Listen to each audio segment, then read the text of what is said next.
ओम श्री गणेशाय नमः। श्री आशुतोषाय नमः। मेरे सभी देवी देवताओं, पितृदेवों और गुरुजनों को मेरी राधे राधे। आज हम श्रीमद् भागवत महापुराण सप्ताह कथा एक सदग्रंथ का अष्टम स्कंद करने जा रहे हैं, जिसमें मनवंतरों का वर्णन किया गया है। महाराज परीक्षित ने पूछा, भगवान, स्वयंभू मनु के बारे में आपने सुना दिया। मरीचि आदि प्रजापतियों ने इसी वंश में उनकी कन्याओं से अपनी वंश परंपरा चलाई थी। अब आप अनुग्रह करके दूसरे मनुओं का वर्णन करें, हमें सुनने की परम श्रद्धा है।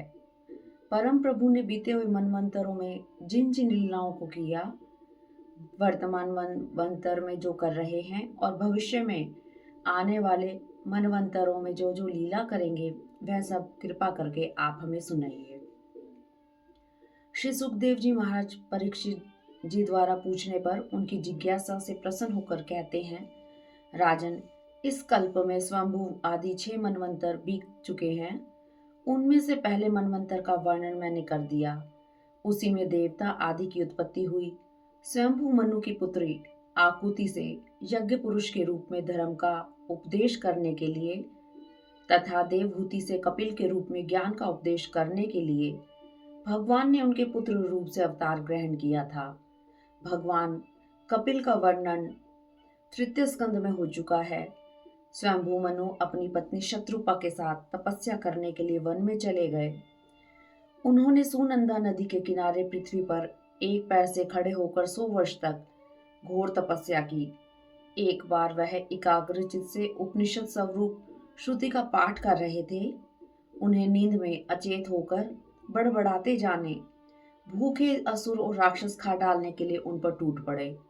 यह देखकर अंतर्यामी भगवान यज्ञ पुरुष ने अपने पुत्र राम के साथ वहां आकर उन असुरों को मार डाला और फिर वे इंद्र के पद पर आसीन हो गए। दूसरे मनु हुए स्वरुचिष। वे अग्नि के पुत्र थे। उनके पुत्रों के नाम थे धूमान, सुषेण और रोचिष्मान। उस मनवंतर में इंद्र का नाम रोचन और प्रधान देवगण थे। वे तुषित आदि, उजर्व, ऊर्ज स्तंभ आदि वेदवादी गण सप्तऋषि थे। वेदशिरा नाम के ऋषि की पत्नी तुषिता थी। उनके गर्भ से भगवान ने विभु नाम से अवतार ग्रहण किया। वे आजीवन ब्रह्मचारी रहे। उन्हीं के आचरण से शिक्षा ग्रहण कर 88,000 व्रतनिष्ठ ऋषियों ने भी ब्रह्मचार्य व्रत का पालन किया। तीसरे मनु प्रियव्रत के पुत्र उत्तम थे। उनके पुत्रों के नाम थे पवन, सृंजय, यज्ञ, होत्र आदि। उस मनवंतर में वशिष्ठ जी के प्रमद आदि 7 पुत्र सप्तऋषि थे। इंद्र का नाम था सत्यजित। सत्य, वेदश्रुत और भद्र नामक देवताओं के प्रधान गण थे। उस समय धर्म की पत्नी सुनृता के गर्भ से पुरुषोत्तम भगवान ने सत्यसेन के नाम से अवतार ग्रहण किया था। उनके साथ सत्यव्रत नाम के देवगण भी थे। उस समय के इंद्र सत्यजित के सखा बनकर भगवान ने दुशील और दुष्ट यक्षों, राक्षसों और भूतगणों का संहार किया। चौथे मनु का नाम तामस था। वे तीसरे मनु उत्तम के सगे भाई थे। उनके पृथु, खयाति, नर और केतु आदि 10 पुत्र थे। इंद्र का नाम था त्रिशिक। सत्यक, हरि और वीर नामक देवताओं के प्रधान गण थे। ज्योति, धर्म आदि सप्तऋषि थे। उस समय नष्ट प्राय वेदों को बचाने से विधृति के पुत्र वैधृति कहलाए। इस मनवंतर में हरिमेधा ऋषि की पत्नी हरिणी के गर्भ से हरि के रूप में भगवान ने अवतार ग्रहण किया। इसी अवतार में उन्होंने ग्रह से गजेंद्र की रक्षा की। राजा परीक्षित ने गजेंद्र ग्रह की कथा के लिए श्री सुखदेव जी से आग्रह किया। प्रसन्न मन श्री सुखदेव जी मुनियों की भरी सभा में कहने लगे। इस तरह अष्टम स्कंद का प्रथम अध्याय समाप्त हुआ। ओम नमो भगवते वासुदेवाय नमः। अध्याय 2, ग्रह के द्वारा गजेंद्र का पकड़ा जाना। श्री सुखदेव जी ने कहा, परीक्षित, क्षीर सागर में त्रिकूट नाम का एक श्रेष्ठ पर्वत था। वह 10,000 योजन ऊंचा था। उसकी लंबाई और चौड़ाई भी इतनी ही थी। उस पर बहुत सी नदियां और सरोवर थे। वहां पर देवांगनाएं स्नान करती थी। उस पर्वत की तलहटी तरह तरह के जंगली जानवरों के झुंडों से सुशोभित रहती थी। अनेकों प्रकार के वृक्षों से भरे हुए देवताओं के उद्यान में सुंदर सुंदर पक्षी चहकते रहते। उस पर्वत की तराई में भगवत प्रेमी महात्मा वरुण का एक उद्यान था। ऋतुमान नामक उस उद्यान में सब ओर से दिव्य वृक्ष शोभामान थे। उस उद्यान में एक बड़ा भारी सरोवर था जिसमें कमल खिल रहे थे और जल सुगंध से निर्मल था। उस पर्वत के घोर जंगल में बहुत सी हथनियों के साथ एक गजेंद्र निवास करता था। एक दिन वह सबके साथ मतवाला होकर घूम रहा था और घास से संतप्त उसे प्यास लगी। वेग से चलकर वह सरोवर के तट पर जा पहुंचा। गजेंद्र ने पहले तो जी भर कर पानी पिया, फिर स्नान कर अपनी थकान मिटाई। उन्मत्त होकर वह हथनियों और बच्चों को नहलाने लगा। उसी समय प्रारब्ध की प्रेरणा से एक बलवान ग्राह ने उसके पैर को पकड़ लिया। गजेंद्र ने अपनी शक्ति के अनुसार अपने को छुड़ाने के लिए बड़ी चेष्टा की, लेकिन वह स्वयं को न छुड़ा सका। हथनियों और बच्चों ने उसे सहायता पहुंचाकर जल से बाहर निकालना चाहा, लेकिन वे असमर्थ रहे। गजेंद्र और ग्राह अपनी पूरी पूरी शक्ति से 1000 वर्ष तक लड़ते रहे। अंत में गजेंद्र का शरीर शिथिल पड़ गया। वह थक गया। जलचर होने से ग्राह उत्साही होकर उसको खींचने लगा। गजेंद्र का प्राण संकट में पड़ गया। न तो उसके शरीर में बल रह गया और न मन में उत्साह। शक्ति भी क्षीण हो गई। बहुत देर तक उसने अपने छुटकारे के उपाय पर विचार किया। अंत में उसने निश्चय किया कि यह ग्रह विधाता की फांसी ही है। इसमें फंसकर मैं आतुर हो रहा हूँ। जब मुझे बराबर के हाथी भी इस विपत्ति से न उबार सके, तब ये बेचारी हथनियां तो छुड़ा ही कैसे सकती हैं। अतः मैं अब संपूर्ण विश्व के एकमात्र आश्रय भगवान की शरण लेता हूँ। इस प्रकार उसने चारों ओर से निराश हो भगवान की शरण ग्रहण की। इस तरह अष्टम स्कंद का द्वितीय अध्याय समाप्त हुआ। ओम नमो भगवते वासुदेवाय नमः। अध्याय 3, गजेंद्र के द्वारा भगवान की स्तुति और उसका संकट से मुक्त होना। श्री सुखदेव जी कहते हैं, परीक्षित, अपनी बुद्धि से ऐसा निश्चय करके गजेंद्र ने अपने मन को हृदय में एकाग्र किया और फिर पूर्व जन्म में सीखे हुए श्रेष्ठ स्रोत के द्वारा भगवान की स्तुति करने लगा, जो जगत के मूल कारण हैं, सबके हृदय में पुरुष के रूप में विराजमान हैं एवं समस्त जगत के एकमात्र स्वामी हैं, जिनके कारण इस संसार में चेतना का विस्तार होता है। उन भगवान को मैं नमस्कार करता हूँ, प्रेम से उनका ध्यान करता हूँ, जो अविनाशी, सर्वशक्तिमान, अव्यक्त, इंद्रिय अतीत और अत्यंत सूक्ष्म हैं, जो अति निकट रहने पर भी बहुत दूर जान पड़ते हैं, जो आध्यात्मिक योग अर्थात ज्ञान योग या भक्ति योग के द्वारा प्राप्त होते हैं। उन्हीं आदि पुरुष, अनंत एवं परिपूर्ण पर ब्रह्म परमात्मा की मैं स्तुति करता हूँ। मैं जीना नहीं चाहता। यह हाथी की योनि बाहर और भीतर से सब ओर से अज्ञान रूप आवरण से ढकी हुई है, तो इसको रखकर मुझे क्या करना है। मैं तो आत्म प्रकाश को ढकेलने वाले उस अज्ञान रूप आवरण से छूटना चाहता हूँ, जो काल चक्र क्रम से अपने आप नहीं छूट सकता, जो केवल भगवत कृपा अथवा तत्व ज्ञान के द्वारा ही नष्ट होता है। इसलिए मैं उन पर ब्रह्म परमात्मा की शरण में हूँ, जो विश्व रहित होने पर भी विश्व के रचिता और विश्व स्वरूप हैं, साथ ही जो विश्व की अंतरात्मा के रूप में विश्व रूप सामग्री से क्रीड़ा भी करते रहते हैं। उन अजन्मा परमपद स्वरूप ब्रह्म को मैं नमस्कार करता हूँ। हे प्रभु, आपकी 3 शक्तियाँ सत्व, रज और तम के राग आदि वेग आस्वाय हैं। समस्त इंद्रियों और मन के विषयों के रूप में भी आप ही प्रतीत होते हैं। अतः जिनकी इंद्रियां वश में नहीं, वे तो आपकी प्राप्ति का मार्ग भी नहीं पा सकते। आपकी माया अहम बुद्धि से आत्मा का स्वरूप ढक गया है, इसी से यह जीव अपने स्वरूप को नहीं जान पाता। आपकी महिमा अपार है। हे भगवान, मैं आपकी शरण में हूँ। श्री सुखदेव जी कहते हैं, परीक्षित, गजेंद्र ने बिना किसी भेदभाव के निर्विशेष रूप से भगवान की स्तुति की। अतः भिन्न भिन्न नाम और रूप को अपना स्वभाव स्वरूप मानने वाले ब्रह्मा आदि देवता उनकी रक्षा के लिए नहीं आए। उस समय सर्वात्मा होने के कारण सर्वदेव स्वरूप स्वयं श्री हरि प्रकट हो गए। उनके साथ स्तुति करते हुए देवता भी आए। जब गजेंद्र ने देखा कि आकाश में गरुड़ पर सवार होकर हाथ में चक्र लिए भगवान श्री हरि आ रहे हैं, तब अपनी सूंड में कमल का एक सुंदर पुष्प लेकर उसने ऊपर को उठाया और बड़े कष्ट से बोला, नारायण जगत गुरु भगवान, आपको नमस्कार है। गजेंद्र को अत्यंत पीड़ित देखकर श्री हरि गरुड़ को छोड़कर कूद पड़े और कृपा करके गजेंद्र के साथ ही ग्रह को भी बड़ी तीव्रता के साथ सरोवर से बाहर निकाल लाए। फिर सब देवताओं के सामने ही भगवान श्री हरि ने चक्र से ग्राह का मुंह फाड़ डाला और गजेंद्र को छुड़ा लिया। इस तरह अष्टम स्कंद का तृतीय अध्याय समाप्त हुआ। ओम नमो भगवते वासुदेवाय नमः।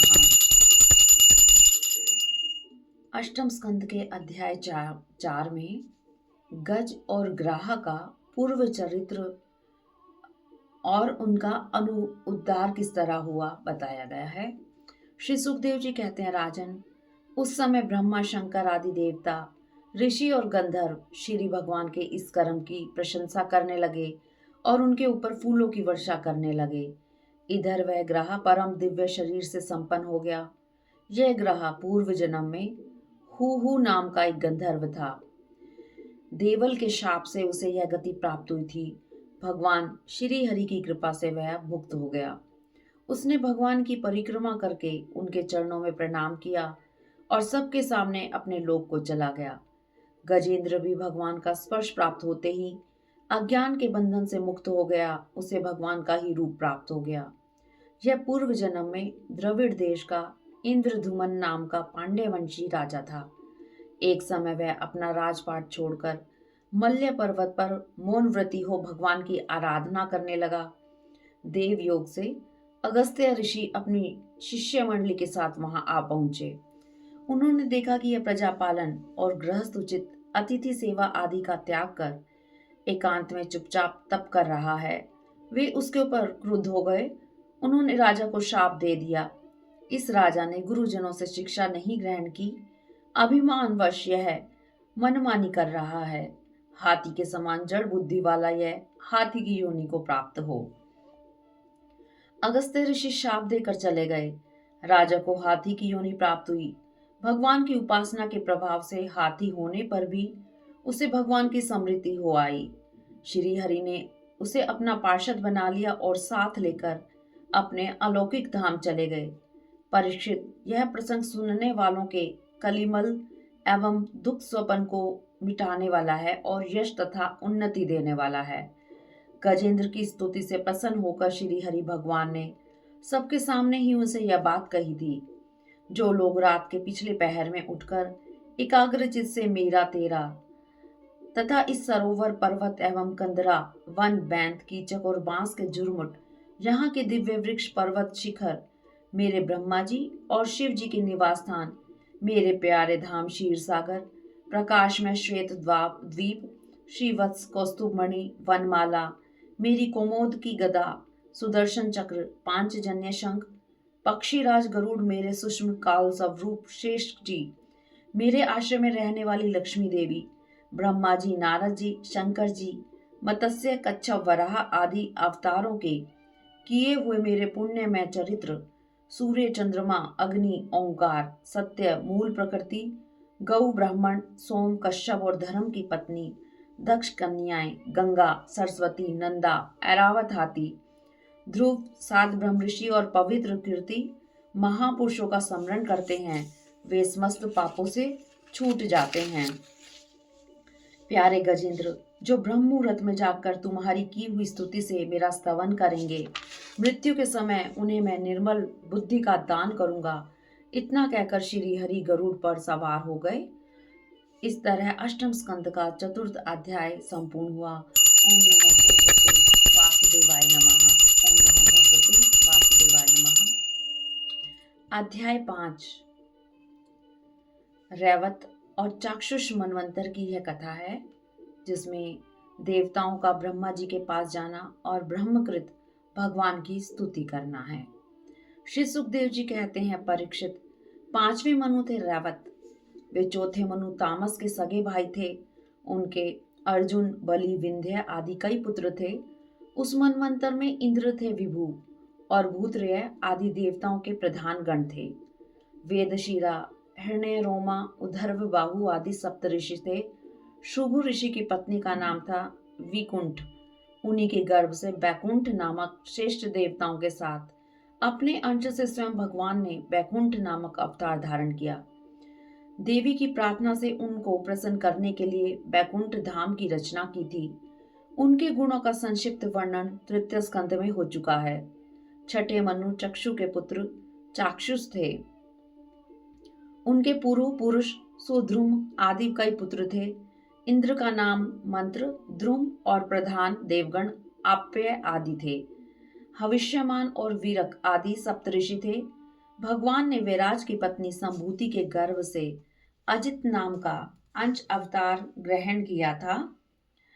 उन्होंने ही समुद्र मंथन करके देवताओं को अमृत पिलाया था, तथा वे ही कच्छप रूप धारण करके मंदराचल की मथानी के आधार बने थे।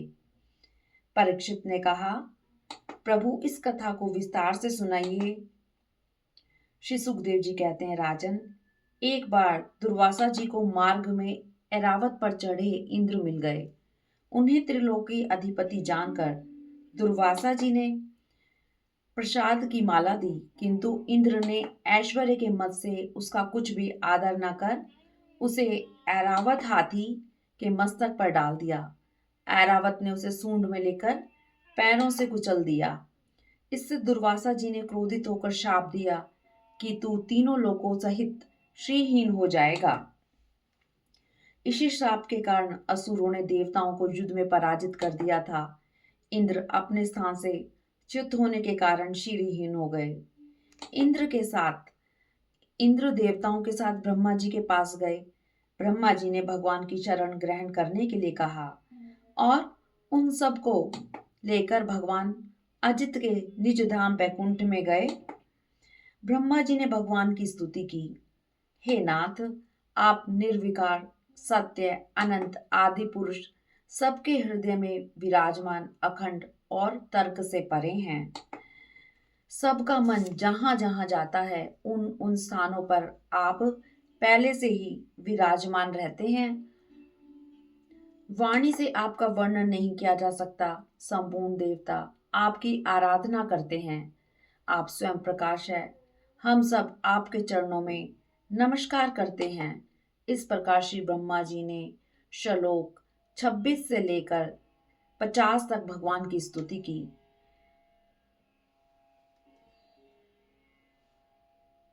उनकी स्तुति इस प्रकार है, जो तीनों काल और उससे परे भी एक रस स्थित है।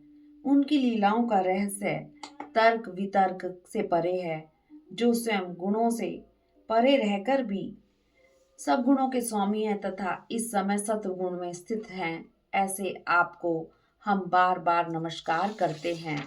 ओम नमो भगवते वासुदेवाय नमः। ओम नमो भगवते वासुदेवाय नमः। अध्याय 6।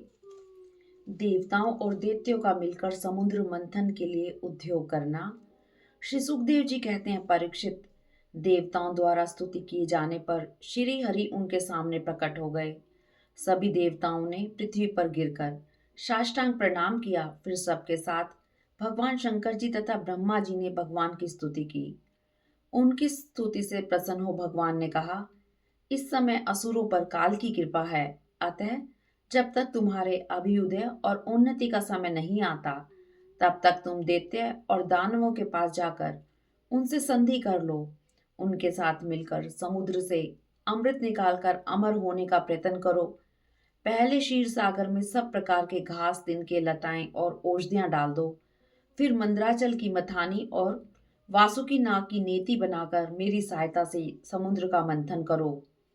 दैत्यों को तो मिलेगा केवल श्रम और कलेश, किंतु फल केवल तुम ही लोगों को मिलेगा।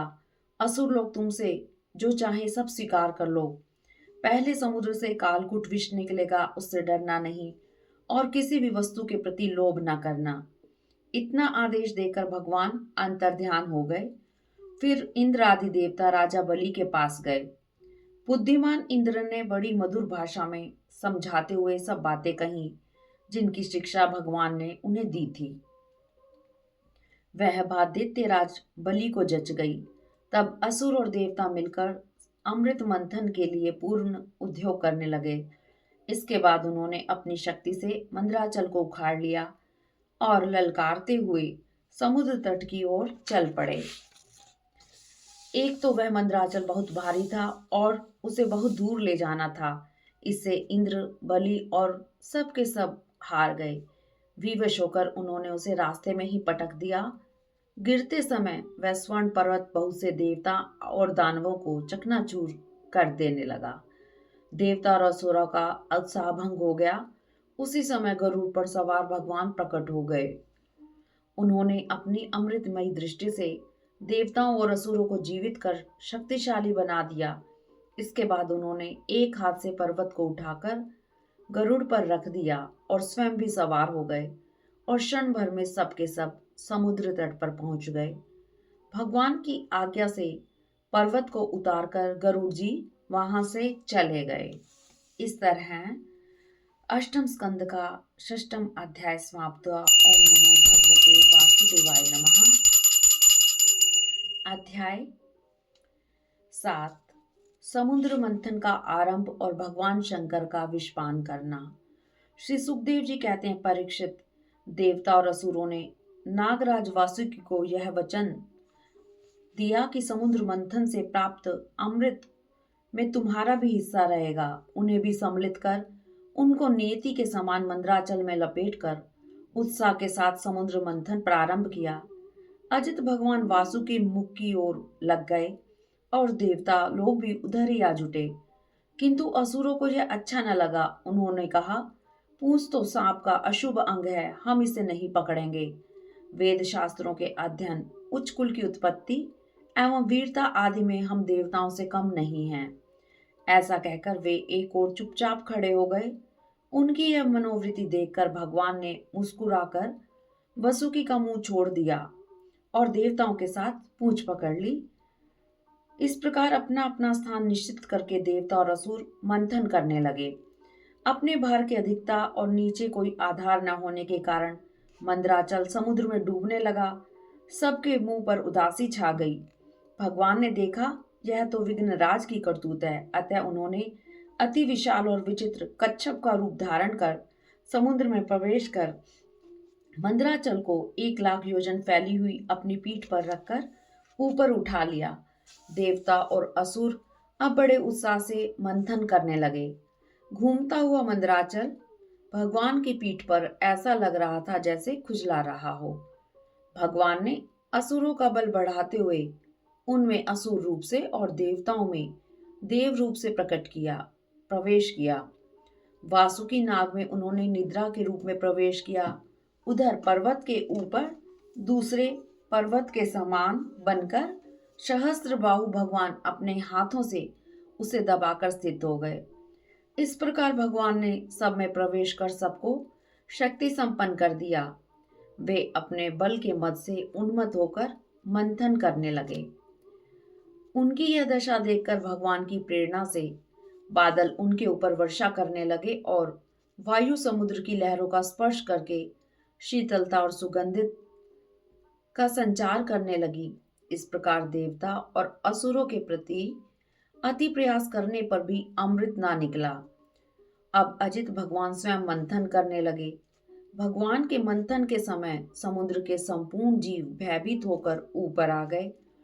उसी समय पहले हालाहल नाम का अत्यंत उग्र विष निकला। वह उग्र विष सर्वत्र फैलने लगा। इस असहाय विष से बचने का कोई उपाय नहीं था। अब सभी कोई सदाशिव के पास गए। सबने उनकी स्तुति की। महादेव, आप समस्त प्राणियों के आत्मा और जीवन दाता हैं। हम आपकी शरण में आए हैं। त्रिलोकी को भस्म करने वाले इस उग्र विष से हमारी रक्षा कीजिए।